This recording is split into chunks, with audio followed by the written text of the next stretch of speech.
Bugun yangi anime ko'ramiz. Atigi 13 ta qism ekan. Xo'sh, soat necha bo'ldi? Tungi 10. Uxlagunimcha bir nechta qismlarni ko'rishga ulguraman. Juda ajoyib ekan. Birinchi qism menga juda ham yoqdi. Endi 5-qismgacha ham ko'rishga roziman, onasini emsan.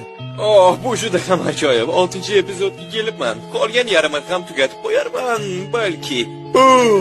O'z ozgina qoldi, yo'q. Uxlashdan oldin buni tugatib qo'ymasam bo'lmaydi. Nima?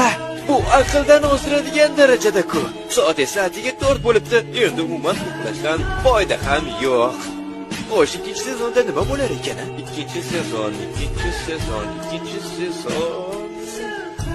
Nima ikkinchi sezon yo'q? Tom ma'noda jarlik bilan tugaydi. Kecha soat 4 da yotgan edim. Endi uxlamasam bo'lmaydi. Yotoqqa olg'a. Cho'pda 12 ta qism ekan atiga. Eshitilishi yaxshi. Ko'ray.